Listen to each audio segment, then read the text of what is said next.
Good morning, good afternoon, good evening. Guys, Kevin sir back from Personal Tutor. Standard 11th history playlist आप लोग देख रहे हैं. Chapter है पार्ट टू मॉडर्नाइजेशन. टॉपिक जो आज हम डिस्कस करने वाले हैं दैट इज डेली लाइफ. अब जापान में कुछ चीज़ें बदल रही थी तो जाहिर सी बात है डेली लाइफ भी बदलेगी. हुआ ये था कि जापान का ट्रांसफॉर्मेशन जो हुआ था उसने ना एक इंसान की डेली लाइफ तक बदलना शुरू कर दी थी. जो पेट्रियार्कल हाउस होल्ड सिस्टम था जिसमें जनरेशन साथ में रहती है, जिसको हम लोग सिंपल वर्ड से बोले दोस्तों तो जॉइंट फैमिली. जो जॉइंट फैमिलीज का सिस्टम था साथ में रहने वाला, अब वो सिस्टम बदल रहा था.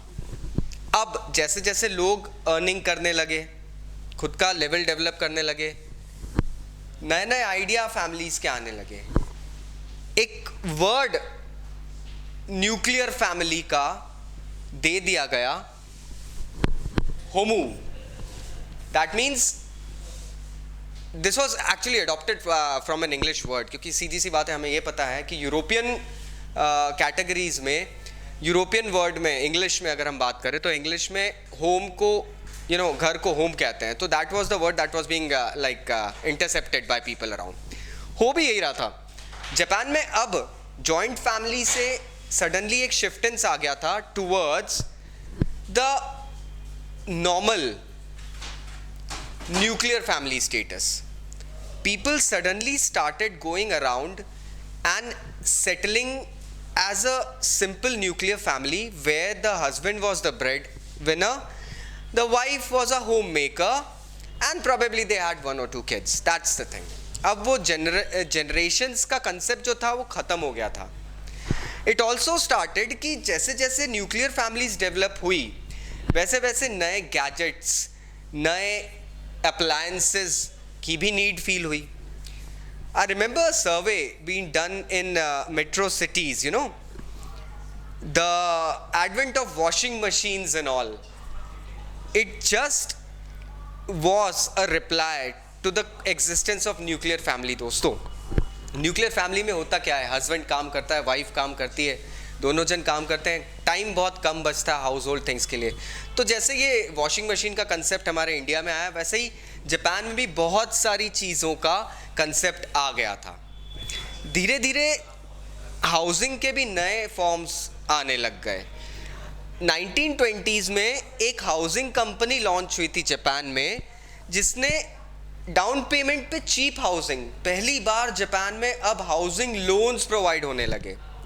इनफैक्ट अगर हम बात करें तो one could now buy a house in mere 200 yen, और उसके बाद में उसको नेक्स्ट 10 years तक 12 येन फॉर अ ईयर पे करना है.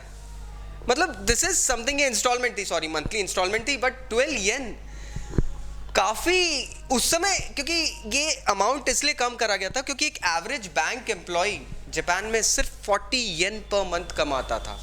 बैंक एम्प्लॉयज़ को यूजली कंसिडर किया जाता है, दे आर एफ्लुएंट. बट यहाँ पे जो सैलरी स्ट्रक्चर दिख रहा है उसके बेसिस पे अगर आप कंपेयर करें तो 40 येन पर मंथ में से अगर आप घर के लिए 12 येन दे रहे हो तो भी कोई एक पर्सन उतना अगर पे कर रहा है, that is fair enough for that thing. So this was a new concept जो सडनली जापान में ब्लूम हुआ. इसके साथ साथ और भी चीज़ें आने लगी. Let's have a look on that thing. Suddenly Japan में लोगों ने फील करना शुरू करा कि अब हमें ना एक नई लाइफ में इंडिपेंडेंस के साथ रहना है. कार क्लब्स लॉन्च होने लग गए. मोगा एक एब्रिविएशन है फॉर गर्ल. ये 20th सेंचुरी में सडनली जापान में बूम होने लगा. Now this was a word that represented gender equality. Why women? क्योंकि हमें पता है जापान की हिस्ट्री में women were not considered. Sometimes they were given so harsh inhuman treatment as well as we have known. But अब suddenly cosmopolitan culture Japan में आने लगा.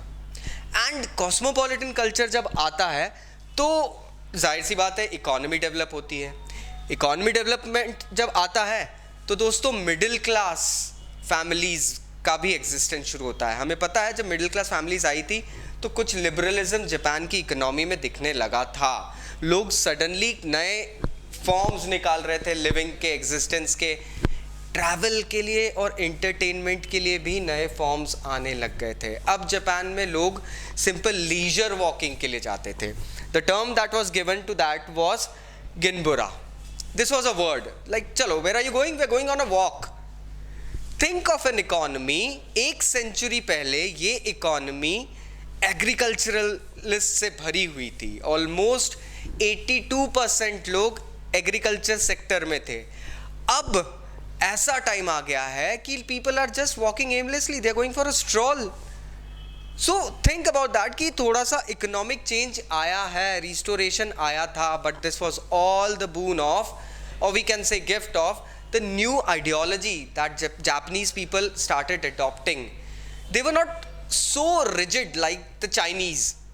They were open to Western ideology, but they knew one thing कि हमको कहीं ना कहीं हमारा कल्चर स्ट्रॉन्ग बना के रखना पड़ेगा. जब तक हम हमारा कल्चर स्ट्रॉन्ग बना के नहीं रखेंगे, वो डर था ना बिकमिंग अ कॉलोनी वाला, जो इंडिया में वो देख रहे थे कि सडनली इंडियंस ने भी जब बहुत ज़्यादा जूम करा था towards the British culture, how did we end? We ended becoming a colony for simple Britishers. वो लोग तो बिजनेस करने आए थे, हमने उन्हें मौके दिए थे. Japanese people knew this thing कि ये चीज़ जो हो रही है that is very critical.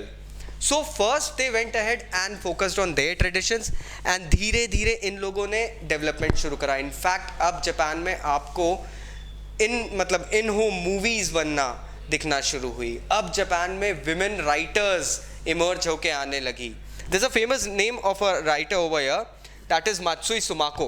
She was an actress as well. You know, changes आने लगे अब सोसाइटी के अंदर. सोसाइटी में एक नया जनरेशन, एक नई आइडियोलॉजी हमें दिखने लगी थी.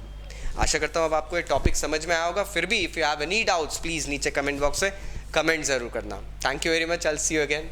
Take care. Bye bye.